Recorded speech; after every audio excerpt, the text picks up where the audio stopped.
তিতাসে 10 লাখ টাকার বিনিময়ে 30 লাখ টাকার জমি দখলের চেষ্টার অভিযোগ উঠেছে। মোহাম্মদ জুয়েল রানার তথ্য ও ভিডিও চিত্রে দেখুন বিস্তারিত। কুমিল্লার তিতাস উপজেলায় 10 লাখ টাকা পাওনার সুবাদে 30 লাখ টাকা মূল্যের জমি দখলের চেষ্টার অভিযোগ পাওয়া গেছে। ঘটনাটি ঘটেছে উপজেলার ভিটিকান্দি ইউনিয়নের দুলারামপুর গ্রামের মৃত ফজলুল হক মিয়ার বাড়িতে। এ ঘটনায় জমির মালিক আমির সরকার বাদী হয়ে তিতাস থানায় একটি লিখিত অভিযোগ করেন। অভিযোগের আলোকে মঙ্গলবার সকালে সরেজমিনে গেলে দুলারামপুর গ্রামের বাসিন্দা আব্দুল মতিন মিয়া বলেন, আনুমানিক 5 বছর পূর্বে দুলারামপুর গ্রামের আমির সরকারের ছেলে কামাল ও একই গ্রামের দোকানি মফিজ মিয়ার সাথে দোকান বাকির টাকা নিয়ে কথা কাটাকাটি হলে হৃদরোগে আক্রান্ত হয়ে মারা যায় দোকানি মফিজ মিয়া। এ ঘটনাকে হত্যা দাবি করলে স্থানীয় সাবেক ইউপি চেয়ারম্যান আবুল হোসেন মোল্লা সহ স্থানীয় গণ্যমান্য ব্যক্তিবর্গ বিষয়টি 10 লাখ টাকার বিনিময়ে মীমাংসা করে দেন। তখন বিবাদীগণ তাৎক্ষণিক 10 লক্ষ টাকা জোগাড় করতে না পারায় সাবেক চেয়ারম্যান আবুল হোসেন মোল্লা বিবাদী কামাল হোসেন, তার মা জোসনা বেগম ও নানি আমিনা খাতুনকে 10 লাখ টাকা 1 সপ্তাহের জন্য ধার দেন।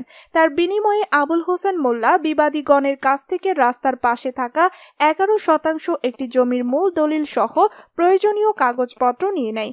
আজ 5 বছর পর আবুল হোসেন মোল্লা ওই জমিতে বালু ভরাটের জন্য ড্রেজার আনলে আমির সরকার গংরা বাধা প্রদান করেন।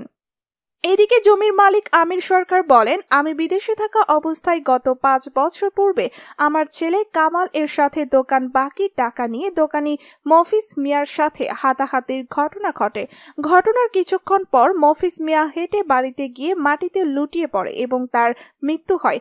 এই ঘটনাকে হত্যায় রূপান্তরিত করে ওই দিন রাতেই বিচার সালিসের মাধ্যমে আমাদের ওপর 10 লাখ টাকা জরিমানা করে এবং তাৎক্ষণিক জরিমানার টাকা পরিশোধ করার কথা বলে। তখন আমরা টাকা দিতে না পারলে চেয়ারম্যান আবুল হোসেন মোল্লা 15 দিনের জন্য আমাদের জমির দলিল ও স্ট্যাম্প নিয়ে 10 লাখ টাকা 1 সপ্তাহের জন্য ধার দেন। আমরা সে ধারের টাকা 4 দিন পর আবুল হোসেন মোল্লার কাছে নিয়ে গেলে সে আমাদের টাকাও নেয় না এবং আমাদের কাছ থেকে নেওয়া স্ট্যাম্প ও দলিল ফেরত দেয় না। এখন 5 বছর পর 10 লাখ টাকার বিনিময়ে আমাদের 30 লাখ টাকার জমি দখল করার চেষ্টা করছে। আমরা এর সুষ্ঠু বিচার চাই। অন্যদিকে অভিযুক্ত সাবেক ইউপি চেয়ারম্যান আবুল হোসেন মোল্লা বলেন, 5 বছর পূর্বে হত্যার ঘটনায় বিচার সালিসির মাধ্যমে তাদের 10 লাখ টাকা জরিমানা করা হলে জায়গা বিক্রি করে দিতে হবে বলে তারা জানান। তখন বিবাদীগণ অনেকেই বলছে জায়গাটা রাখার জন্য, কিন্তু কেউ জায়গাটি রাখতে রাজি হয় নাই। পরে পঞ্চায়েত ও বিবাদীগণ আমাকে অনুরোধ করে জায়গাটি রাখার জন্য, আমি রাজি হই নাই। বারবার অনুরোধ করার পর 10 লাখ টাকা দাম নির্ধারণ করে আমার ছেলে জহিরকে রাজি করানো হয়, কিন্তু আমার ছেলে টাকা দেওয়ার সময় বলেও দিয়েছে 1 সপ্তাহের মধ্যে টাকা ফেরত দিতে পারলে স্ট্যাম্প ও দলিল ফেরত দিয়ে দেব। কিন্তু আজ 5 বছর হয়েছে তারা আর টাকা নিয়ে আসে নাই। এছাড়াও তিনি আরো বলেন, এই ঘটনাটি 5 বছর পর গত শুক্রবার রাতে আবার বিচারকগণ ও বিবাদীগণ বসে আমার উপর আবার 6 লাখ টাকা ধার্য করে।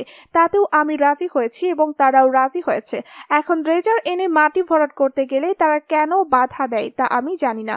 বিচারক মতিন ভুইয়ার কাছে জানতে চাইলে তিনি বলেন, গত শুক্রবার রাতে আমির সরকার, তার স্ত্রী জোসনা বেগম ও শাশুড়ি আমিনা খাতুন কয়েকজন লোক নিয়ে এসে বলেন আরো কিছু টাকা দিলে জমি রেজিস্ট্রি করে দিবে। তখন জালালউদ্দিন আক্তার মিয়ার উপস্থিতিতে আরো 6 লাখ টাকা দিয়ে দেবে বলে সিদ্ধান্ত হয়। আজ কেন তারা মিথ্যা কথা বলে জানি না।